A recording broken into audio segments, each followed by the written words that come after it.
physician or a hospital gets reimbursed, whether it's through a Medicaid or a Medi-Cal patient versus a Medicare patient versus a commercial insured patient that Cigna provides care for. But there's a vast variation in cost between reimbursement mechanisms in the marketplace today.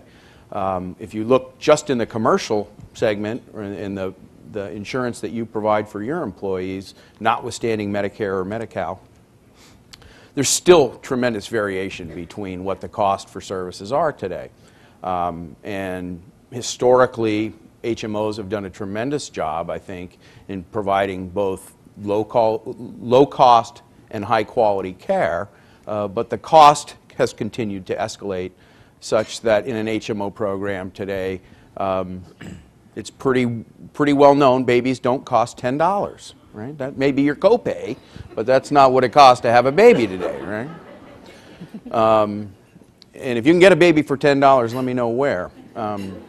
So the cost pressures continue to escalate, and there's a lot of pressure on premiums and a lot of attention on premiums, such that there's legislation been advanced to try to set caps on how much premiums can be. And I liken that to saying we're not going to concern ourselves with how much a bumper costs, but you can't charge more than $10,000 for a Volkswagen, even if the bumper costs $7,000. So it's complex. And at Cigna, some of the solutions that we're trying to advance are get behind the curtain to identify what things actually cost, build plan designs around helping employees become better healthcare consumers, all the while measuring and helping people understand that quality, first and foremost, trumps cost. So those are some mechanisms that we're trying to impart to help bring visibility into what healthcare actually costs, not what's the rate for health insurance. Thank you, Peter. Yeah. Liz? Or Ernie? Oh, I got all sorts of people who want to comment. Sorry, go. Ernie, go ahead. Well, I was just going to say, I think the whole system's just totally broken and not working at all. And I think that's a wonderful thing, because change doesn't occur until something makes it change. And I think this crisis that we're all facing is going to provide the impetus that we need. Last year, Tim and Peter and I were on this panel, and Tim made me very happy because he explained how there's cost shifting going on, which for many years everybody just kind of denied.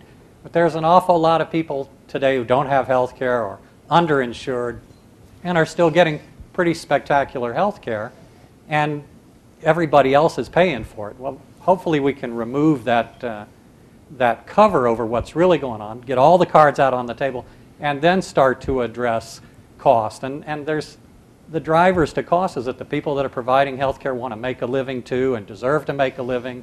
And I think that the answer to this whole problem is that doctors are going to fix this.